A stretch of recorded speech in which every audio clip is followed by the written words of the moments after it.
Nagpasalamat gid maayo kang attorney Carlo Nograles nga iyaming tagaan og karsada. Nagapasalamat ako dako nga na kuan niya ang amo ang gihangyo sa iya natuman gayud ni Carlo Nograles, walay lain nga nagkuan sa amoa dinhi kundi siya lang gyud. We all thank Carlo. We all thank everyone who is initiating this move. Ug dili lang dinhi nahuman ang among panerbisyo publiko dinhi sa ilang barangay. Makasiguro kamo nga dili gayud namo undangan ang paghatod ug kabaguhan sa Barangay 76-A Bukana. Ug tungod kay happy na sila, okay ka.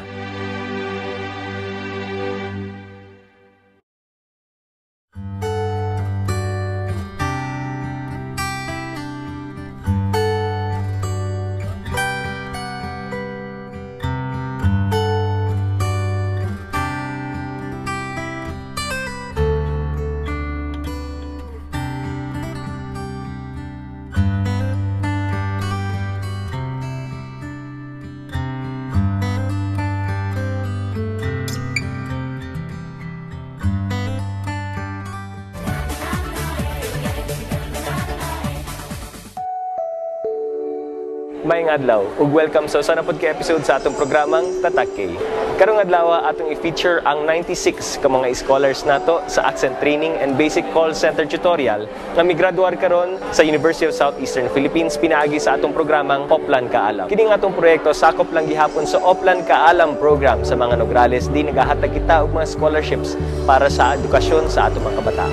I would like to thank Attorney Carlo B. Nograles for making me a part of this scholarship program. I was able to land a job with one of the largest call centers in the valley. So my plan for now is applying for a call center.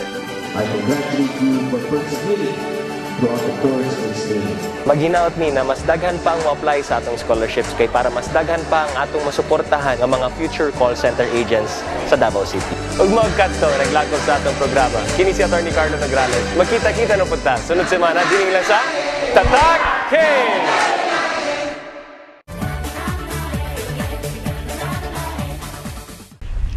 Below sea level ang 12 dakong bahin sa syudad sa Davao. Mulunok gayud kung naay kusog nga ulan, inubanan pa sa pagtaob sa dagat. Ang nakit-an nga solusyon, ang tarong nga drainage system nga maupod ang atong tutukan dinhi sa request ng barangay.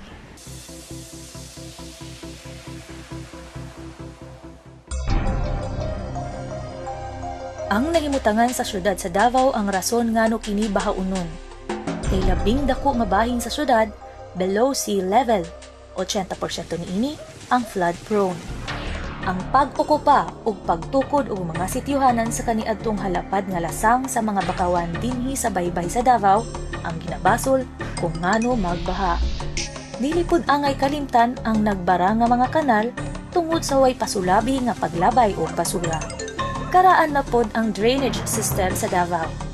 Ang original nga drainage system gidisenyo pa ni adtong dekada 60 para sa syudad na kaniadto adunaray lumulupyog nga dili molampas sa 50,000. Sa pagkakaron, ang populasyon sa dakbayan sa Davao gibanabana na nga mokabat sa kapin 1,300,000. Ug ang barangay 76A Bukana wala makalikay sa mga kagusbatan sa pagbaha. Kay kini usa sa mga coastal barangays, hilabihan ang paglunob sa lugar dala sa pagtaob sa tubig sa dagat. Ug sama sa uban pang mga coastal barangay, ang Barangay Bukana naghigda sa ginatawag nga waterland kung yuta nga way kapasidad nga mosuyop og tubig. Maskin sa mga hinay nga ulan, naay mga bahin sa barangay nga makasinati og gamay nga pagbaha. Ug ang nakit-an nga solusyon para masulbad kini nga problema, ang usa ka tarong nga drainage system. 15 years na ako nga nagpuyo din sa Bukana, Barangay 76-A. Sa amo sa Purok 9, ang drainage nga dili maayong pagkahimo og gamay ra kaayo og mag-awas-awas ang tubig sa panahon nga magulan. Hasta ang baha, maabot pa ang tubig sa dagat dinhi sa amo ang dapit. Nakakusya og mga sakit-sakit, naka-trigger ang mga kagaw sa alang sa mga batang gagmay nga naga-eskwela. So mao ni nga ang problema gyud ang kanal gyud ang drainage gyud. Usa ka adlaw ang gigahin ni Attorney Carlo Nograles aron mahimamat ang mga residente o mga opisyales sa Barangay 76A Bukana ug dito natubag ang ilang hangyo.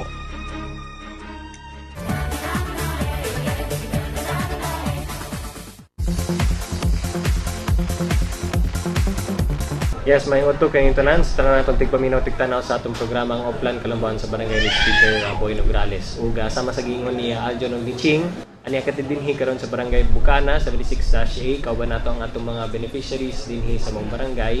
Ang mga beneficiaries nato sa CIAK, mga beneficiaries nato sa nagkinahinay mga programa ni Speaker Nograles sama sa CMAP, CFAP, scholarship ug uban pa nato mga programa. Ug karong panahon na mga igala before sa tuang mga bisita kining mga kaigsyon na nato nga nakabenepisyo sa CIAK ato po tagaag time si Kagawad Trahera mayong unto nimo sir diri sa imong barangay kabaluta na agi kalambuan no ganihan ni agita daghang covered court ato magian na Nograles Park din dito mi nag-asimbol kaganina kay dito mi gisundo ni Lord uban pa niya na sir unsa pay butang atong kapasalamatan kay Attorney Carlo Nograles ug Speaker Boy Nograles.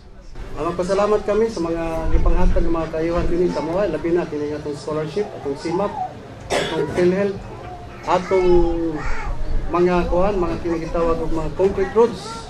Ug uban pa nga mga umabot nga mga proyekto nga alang sa Barangay 76A.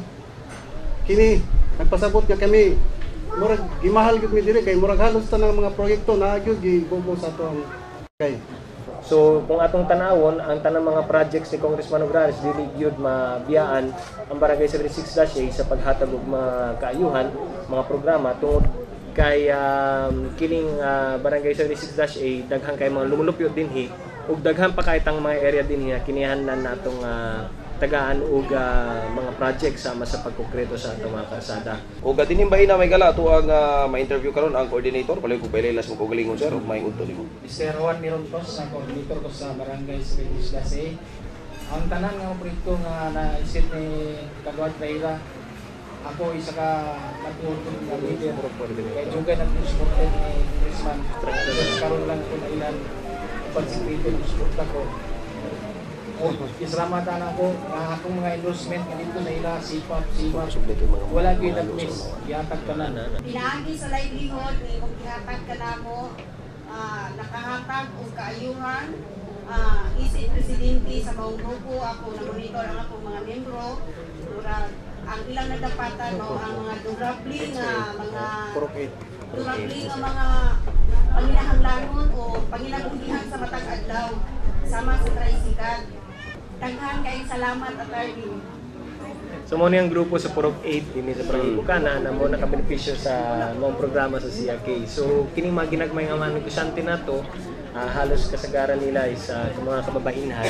Mao kini doon na sila kaugalingon nilang negosyo kana lamang nakinihanan sila ng additional capital para mapalambo nilang ilang negosyo, mapadayon nilang ilang negosyo. No? Kaya ang problema sa ato mga ginagmay nga mga negosyante, kung wala sila yung kapital na ikadugang dito sa ilang negosyo, pampalit sa mga supplies or kutong ilang ipamaligya, uban pa, no? Dili nila ma-continue ang ilang negosyo niya. Karon panahon sa krisis, importante para kanamo nga kining ato mga ginagmay nga mga negosyante masuportahan nato pinaagi sa mga seed capital. So kining CIAK program nato usa sa atong pamaagi na masuportahan nato na sila pinaagi sa paghatag nato ga 5,000 pesos capital seed assistance fund na dili dole out pautang kini siya apan ang pautang 1 year to pay niya walay interest. Carlo Nograles.